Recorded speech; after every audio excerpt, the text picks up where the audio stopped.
Hey everybody, welcome to episode 3. Most of you figured out by now that I like to move along on these things. I don't take my time, but I'm not rushing. I just have time to dedicate to this stuff today. So I'm plugging along. I'm probably not going to post this until Monday. It's still Saturday, but I'm going to start to build the third video today. So just in summary, I've got all these caps replaced. I've replaced the 2 caps that are in this output section, and that leaves me with this stuff that's buried in here. But even more importantly, I wanted to show you what's under this can. So as it flies off. So really what you have here is a pair of capacitors, 0.05s. I've already replaced one. And the tube that's under here is, which tube is it? Let's see. It's probably going to be the 6SK7. And it's got a shield on it. Obviously, that's what this can is for. It's a shield, right? And you've got 2 capacitors tucked in there, and they're bad, actually. I took one out, and it's in bad shape. And I took very, very close care when I put this one in. And I'm going to do this one now, and then everything else in here is okay. I did check the resistors, and the resistors seem to be within tolerance, so I'm not going to mess with it. But I am going to replace this one last cap. And then I'm going to get under here and tackle this stuff. And while all this is out, it's a great time to replace the power cord as well, because everything is, the power cord comes in here, runs up along this wall, and comes up here to the on-off switch. So we're going to do that. As far as that mod goes that I told you about, I think it's this wire right here, this brown wire, and it looks like it's going to, let's see if we can move this around a little bit here. It looks like it's going to the 6K6 tube, right there. I gotta look and see what's on that 6K6 tube. I have no idea. I gotta look at the schematic. So that's what's going up to that volume pot and those 2 switches that were added onto this thing. For now, we're just going to leave it alone. So let me go ahead and replace all this stuff, and I'll show you what it looks like when it's done. Okay, we've got that second cap put in, and she's all secure. We've tugged on it, made sure it's not loose. Same thing on this one. These things are in tight. We're going to put that can on, and it'll be closed for another 60 years. So let's go close that up. Say goodbye. All right, we're going to put that back on there. Alright, that can's back in. Now we're going to focus on this stuff. Be back.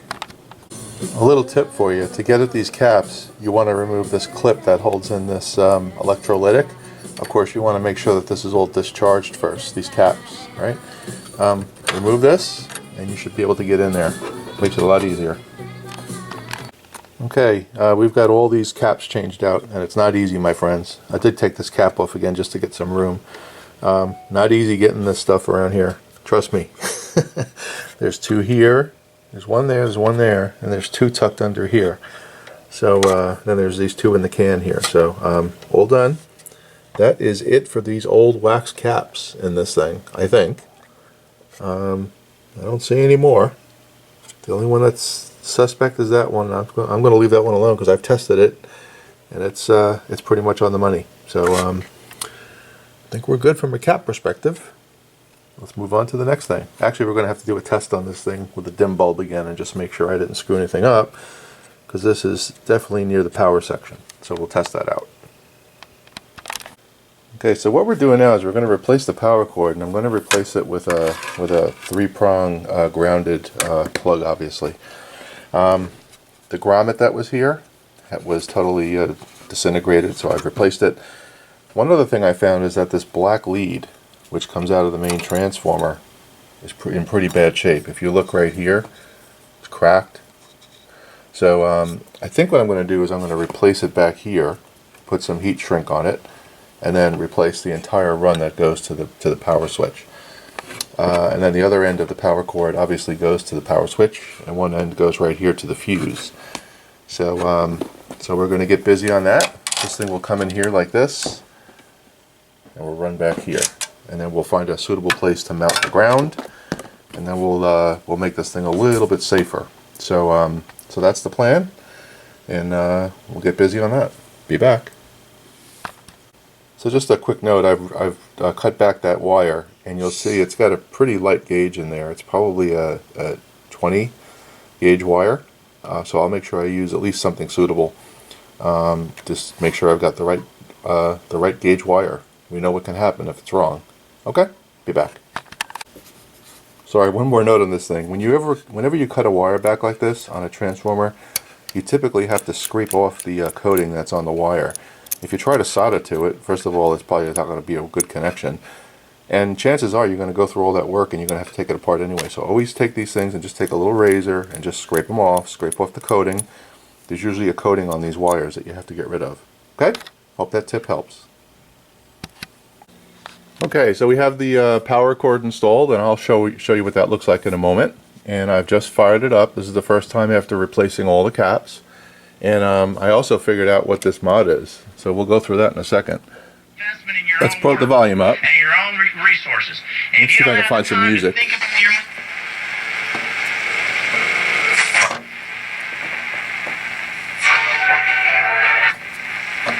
Specific needs and objectives. Jeffrey Davis is an investment advisor. All right. So what this is a tone mod. So this actually connects to the 6v6 tube. And someone has put a wire to the 6v6 tube to a pot that goes off to capacitors. This is a 0.05 here and a 0.005 here. And they have the switch on each side. That's the part I haven't figured out yet. Why would there be a switch on each side? But I think that it may be two different levels of tone balance and control. So take a listen. I'm going to turn the pot. You hear the bass is a little deeper there? Insurance Services Inc. Florida license number L061418. WOKV-FM Atlantic Beach. WOKV Jacksonville. Live everywhere you go. That brightens it up right there. News 104.5 WOKV. Sure. So let's take a look at the schematic, and I'll show you exactly what it looks like they've done. Be right back. Okay, so let's talk about this mod that I've got here. So here's the 6v6, and this is pin 5. And what they have is a wire coming up to one side of a potentiometer. I haven't measured the potentiometer yet to know what value it is. I'm guessing it's probably 1 meg. So they have it on one side of the potentiometer, and there's a connection that goes to a switch. And on the other side, on one side of the switch is obviously the pot. Then they have a 0.001 600 volt cap in line that the other side goes back to the wiper. Alright, you following me? So this completes a circuit. When this switch is open, nothing happens. When the switch is closed, the signal's going through this cap. On the other side of the potentiometer, so here's the wiper, here's the line that goes to the 6v6, here's the other side. There's a switch here, which goes to a 0.005 600 volt cap to ground. So when you have both of these switches on, you're changing the tonal quality of the radio. This is very much like a tube amplifier that I work on. So they've actually built in two different levels of tone that you can change. Obviously, you can make it very deep, very bassy, or you can, if you have both switches turned on, you can really have a lot of high-end treble. So really, that's what they've done here. It's an interesting concept, trying to get changing tone on a mono amplifier, basically, which is what this is.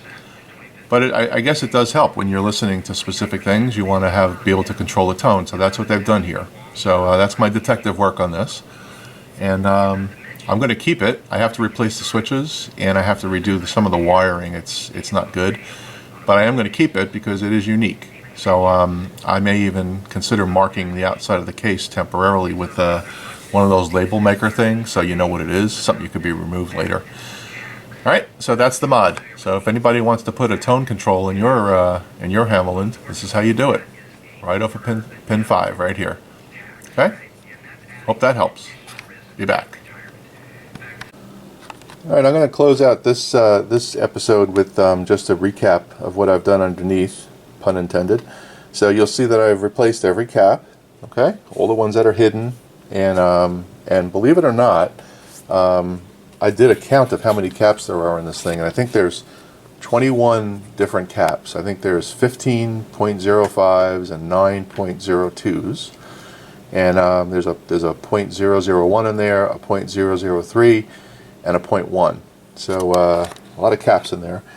This is the electrolytic. As I said, it tests good, so we're good there. I've replaced the power cord, as you can tell. I have a knot in there. I have one going down to the fuse holder, the neutral. I have the line going over to the on-off switch, and then I have a ground going here to the chassis. Okay. I have a knot, so I can't pull it through, and I've also replaced this this lead that's coming out of the transformer. There's a piece of heat shrink, and I have that going to the other side of the pot. So that's now safe. I'm not going to worry about it. My next step is going to be to get an acid brush and clean all these solder connections. I'm probably going to just check them all again, make sure that nothing's touching anything that shouldn't be or has the ability to touch. I'll go through this very, very carefully. I did check a lot of the resistors as I was going through this, and didn't find anything that was horribly bad. I do want to go through that one more time as well and make sure all the resistors are good. But I think we're well on our way electronically here. Everything in the can is working well. That's the BFO I think it is. And I think we're in good shape. So that's it for this one. Hopefully you learned something about that tone circuit. And this is the 6v6 under here where that wire is going. It's this brown wire coming out of that hole there, just for reference. So it's right there on pin 5. Okay?